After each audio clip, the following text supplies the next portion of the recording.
جزوی سطح پر کچھ پارٹیوں میں انتخاب ہوتے بھی ہیں تو بحیثیت مجموعی جو جماعتیں ہیں وہ یا تو خاندان کی بنیاد پر چلتی ہیں. ہم نے تو یہ بھی دیکھا ہے کہ ایک وصیت کی پرچی بھی نکل آئی تھی جس پر جو ہے وہ جماعتوں میں چیئرمین وغیرہ کا انتخاب ہو گیا تھا.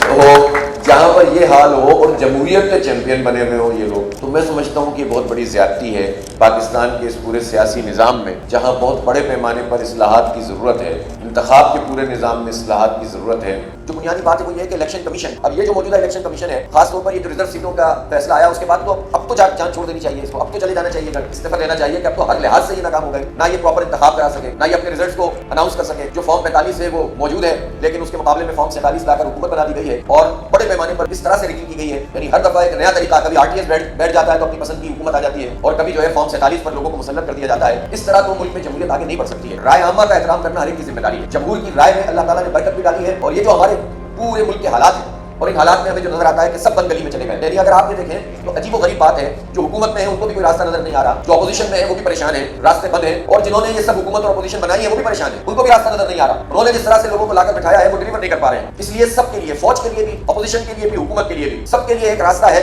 اور وہ پاکستان کا آئین ہے. میں اس بار میں یہاں پر آپ سے یہ ضرور عرض کرنا چاہتا ہوں کہ آئین کی اگر واقعی بالادستی ہو، صرف ہم اپنے جملوں میں استعمال نہ کریں، محاورے میں استعمال نہ کریں، واقعی آئین کی بالادستی ہو، فوج اپنے آئین کے مطابق، پاکستان کے آئین کے مطابق کام کرے، جو کمی بیشی ہے اس کو جو ہے وہ اتفاق رائے سے ٹھیک کر لیں تو اس مسئلے سے ہم نکل سکتے ہیں. اس وقت تو مسئلہ یہ ہے کہ جو حکومت ہے وہ جگہ جگہ جا کر بھیک مانگتی ہے کہ ہمیں اتنے ڈالر دے دو، اتنے ڈالر دے دو، اور MOU ہو جائے تو اس کو بہت بڑے کارنامے کے طور پر. MOU تو آپ لوگ جانتے ہیں کہ ابھی آپ اور میں بیٹھ کر کسی چیز پر MOU بنا سکتے ہیں، یہ تو ایک عام جام بات ہوتی ہے. بھائی آپ نے مسئلے کا حل کیا کیا، پاکستان کی معیشت کو بہتر کیسے کیا؟ کوئی راستہ، کوئی روڈ میپ موجود نہیں ہے. اور اس کے اسباب میں سے ایک بڑا سبب یہ بھی ہے کہ جو حکومت ہے اس کی کریڈیبلٹی نہیں ہے. جب دنیا میں آپ جاتے ہیں اور جب آپ کہتے ہیں کہ ہم اسلامی جمہوریہ پاکستان سے آئے ہیں تو چاہے وہ کوئی بادشاہت ہی نہ چلا رہا ہو اور وہ کوئی اپنا ہی سسٹم نہ چلاتا ہو، اس کو یہ بات پتہ ہوتی ہے کہ یہ جمہوریت کا تو نام ہی لے رہے ہیں، ان کو تو لوگوں نے ووٹ ہی نہیں ڈالے، ان کی تو کوئی حیثیت ہی نہیں ہے. تو وہ پھر پہلے ہی وہ آپ نے حالات ایسے بنا دیے ہیں کہ پاکستان کی جو وقار تھا اور عزت تھی اس کو کم کیا ہے. اور آپ جب ایک غلط طریقے سے مسلط ہو کر جاتے ہیں تو آپ کی کوئی حیثیت نہیں ہوتی اور آپ پاکستان کے لیے وہ کچھ حاصل نہیں کر سکتے کہ جو پاکستان کو چاہیے. اس لیے اس حکومت کا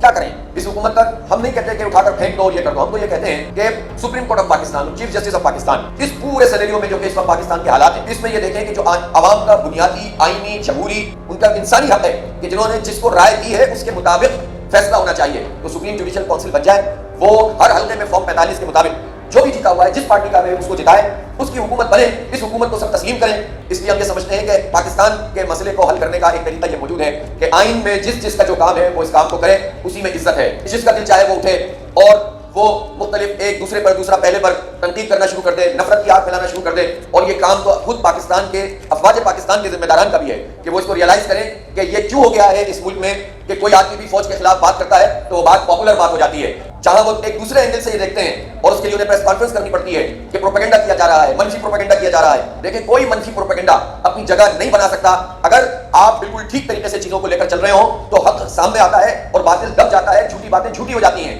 لیکن جہاں پر اسموک ہوتا ہے وہیں پر پتہ چلتا ہے کہ کہیں آگ موجود ہے تو یہ دھواں نظر آ رہا ہے. تو خود تمام لوگوں کو یہ بات دیکھنے کی ضرورت ہے کہ وہ حالات کیوں پیدا ہو گئے ہیں کہ پاکستان جیسا ملک کہ جو ہمیشہ افواج پاکستان کو ہمیشہ سے عزت دیتا رہا ہے اس کے عوام اور تکریم کرتے رہے ہیں، یہاں پر بدقسمتی سے اگر یہ بات ہو کہ کوئی فوج کے خلاف بات کرے اور وہ بات پاپولر ہو جائے تو یہ مقام سب سے پہلے افواج پاکستان اور اس کے ذمہ داران کا ہے کہ وہ اپنا تمام تر پالیسیز کو ریوزٹ کریں اور آئین اور قانون کی بالادستی کو سب سے پہلے خود ایکسپیرینس کریں. اور پھر اس کے ساتھ ساتھ سیاست دانوں کا بھی یہ کام ہے کہ جہاں تنقید کرنی ہوگی وہاں تنقید کرنی چاہیے. اگر فوج اور کوئی ادارہ اپنی آئینی حدود کو پامال کرتا ہے تو یہ ضرورت ہمیں ہونی چاہیے کہ ہم اس پر گفتگو کریں، لیکن ہم ملک دشمنوں کے ہاتھوں میں نہ کھیلیں.